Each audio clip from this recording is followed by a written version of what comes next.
আমরা রাজপথে থাকবো, আমরা আন্দোলনে থাকবো, এবং কোনো চক্রান্তই আগামী দিনে বাংলাদেশের জনগণের ভোটাধিকার নিয়ে কোনো ধরনের ষড়যন্ত্রই আমরা সফল হতে দেব না, এবং দেশের জনগণ সফল হতে দেবে না ইনশাআল্লাহ। আসসালামু আলাইকুম ওয়া রাহমাতুল্লাহি ওয়া বারাকাতুহু।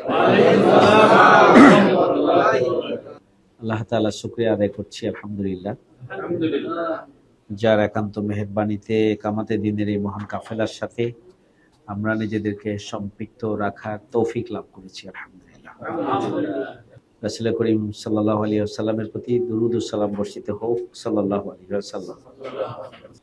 আপনারা দেখেছেন যেখানে বিপদ মুসিবত সেখানে আমরা জামাত ইসলামী আলহামদুলিল্লাহ, বন্যা, ঘূর্ণিঝড়, ভূমিকম্প, নদী ভাঙ্গন, তারপরে হচ্ছে অতিরিক্ত শীত, অতিরিক্ত বর্ষা, অতিরিক্ত খরা, সবকিছুতে আমরা মানুষের পাশে সব সময় সবার আগে থাকি, আলহামদুলিল্লাহ।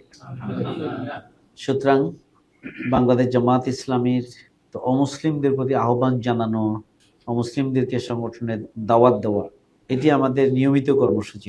সুতরাং অমুসলিমদের সুবিধা অসুবিধায় তাদের পাশে থাকা, সেই সময় তাদের পাশে আমরা ছিলাম, এবং আমরা মানুষের কল্যাণে দল, মত, ধর্ম, বর্ণের ঊর্ধ্বে আমরা ভূমিকা পালন করেছি। আমরা এখানে মানবিক বিবেচনাকে অগ্রাধিকার দিয়েই আমরা ভূমিকা পালন করেছি। জামাত ইসলামীর অমুসলিমদের সেই সমাবেশ নিয়ে বিতর্ক তৈরি হয়েছে। এই বিতর্ক যারা করেছেন তারা তাদের দৃষ্টিভঙ্গিতে বিতর্ক করতে পারেন। জামাত ইসলামী যে আধিপত্যবাদীদের হিংসা এবং তাদের চক্রান্ত ষড়যন্ত্রের সবচেয়ে বড় ক্ষতিগ্রস্ত একটি রাজনৈতিক দল, তাদের ষড়যন্ত্র এবং চক্রান্তে আমাদের শীর্ষ নেতৃবৃন্দ জীবন দিয়েছে। তাদের চক্রান্ত এবং ষড়যন্ত্রে শেখ হাসিনাই 15.5 বছর ক্ষমতায় থেকেছে, চতুর্থবারের মতো নির্বাচিত হয়েছে তাদের ষড়যন্ত্র। বাংলাদেশের এই ফ্যাসিস্ট হয়ে ওঠার পিছনে প্রধান ভূমিকা হচ্ছে প্রতিবেশী রাষ্ট্র ভারতের। আমাদের দলের নিবন্ধন গিয়েছে, এটা তাদের চক্রান্তের অংশ। আমাদের দাড়িপাল্লা গিয়েছে, এটা তাদের চক্রান্তের অংশ।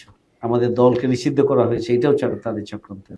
সুতরাং জামাত ইসলামী বাংলাদেশ আধিপত্যবাদের সবচেয়ে বেশি রোষানলের শিকার, এবং বাংলাদেশ জামাত ইসলামী সবসময় স্বাধীনতার সার্বভৌমত্বের প্রশ্নে আপোষহীন।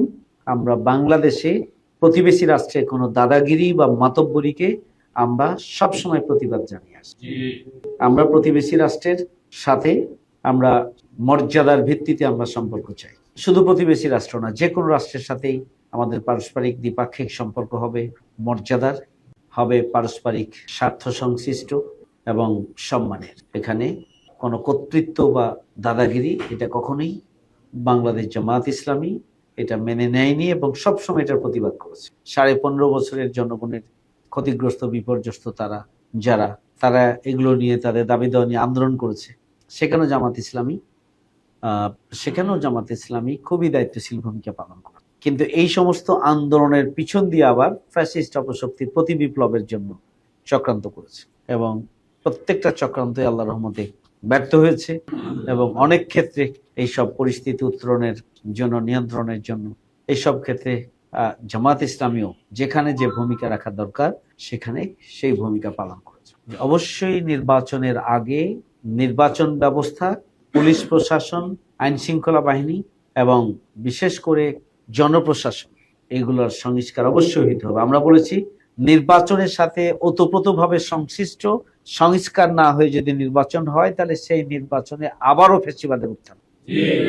সুতরাং অবশ্যই তার আগে সংস্কার হতে হবে। আমরা বলেছি এদেশের জনগণের দাবি এবং এদেশের ছাত্র সমাজের দাবি, শহীদ পরিবারের দাবি, আহতদের দাবি, যে অবশ্যই জাতীয় নির্বাচনের আগে ফ্যাসিস্ট অপশক্তি, গণহত্যাকারী খুনিদের বিচার হইতে হবে। এটা সবার বক্তব্য, এটা আমাদের বক্তব্য, এটা জনগণের বক্তব্য। তার আগে বিচার হতে হবে। জামাত ইসলামী খুবই পরিষ্কার করে বলেছে যে জামাত ইসলামী স্থানীয় নির্বাচন, জনদুর্ভোগ লাঘবে স্থানীয় নির্বাচন অবিলম্বে আয়োজন করবে। স্থানীয় নির্বাচন যদি আয়োজন করা হয় তাহলে এই সরকার জাতীয় নির্বাচন করতে পারবে কি না এটাও তো শক্তি যাচাই হবে, নাকি বলেন? জামাত ইসলাম এই জন্য যে স্থানীয় নির্বাচন আগে দিতে হবে। জনগণের কষ্ট হচ্ছে, জনদুর্ভোগ বেড়ে যাচ্ছে, এবং নির্বাচিত স্থানীয় প্রতিনিধি না থাকার কারণে জনগণ বহুবিধভাবেই সমস্যার মধ্যে নিপতিত রয়েছে। সুতরাং আমরা বলেছি যে দ্রুততম সময়ের মধ্যে স্থানীয় নির্বাচন দিতে।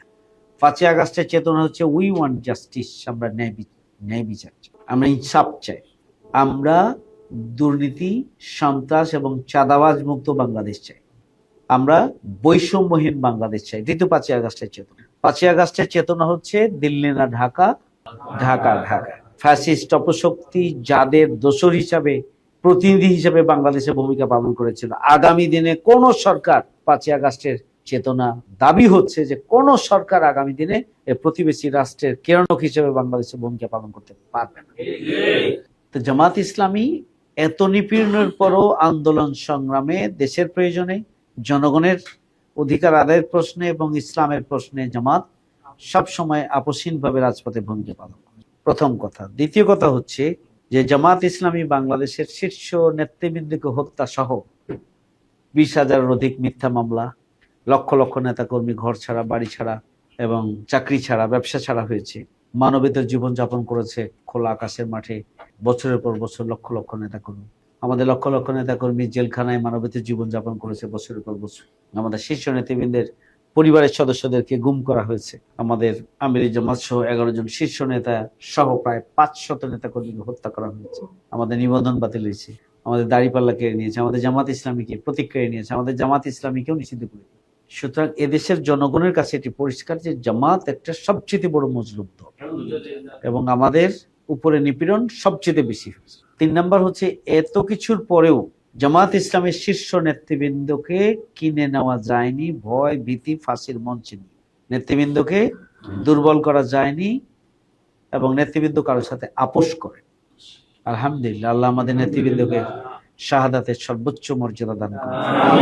আমাদের নেতৃবৃন্দ নির্দ্বিধায় দেখছে যে আমাদেরকে হত্যা করা হবে, ফাঁসি দেওয়া হবে, কিন্তু তারপরও সরকার তার বহু চক্রান্ত করেছে যে আমাদের নেতৃবৃন্দকে, শুধুমাত্র আমাদের নেতৃবৃন্দ তাদের কথার সাথে একমত হয়ে যায়, নেতৃবৃন্দ বিএনপি থেকে আলাদা হয়ে যায়, জামাত ইসলামী কারোর সাথে আপোষ করে। আপোষহীন হিসাবে জামাতের নেতৃত্ব এবং জামাত ইসলামী জনগণের অন্তরে জায়গা করে।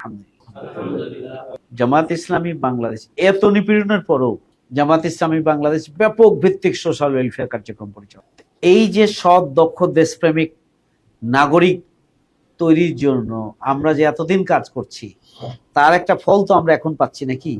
যে এরা চাঁদাবাজি করবে না, সন্ত্রাস করবে না, এরা যতটা সম্ভব অনিয়ম করবে না, এরা ন্যায় বিচার করবে, এটা এখন এস্টাবলিশড হয়েছে আলহামদুলিল্লাহ। এবং জনগণের আগ্রহ যার কারণে আরো বাড়ছে।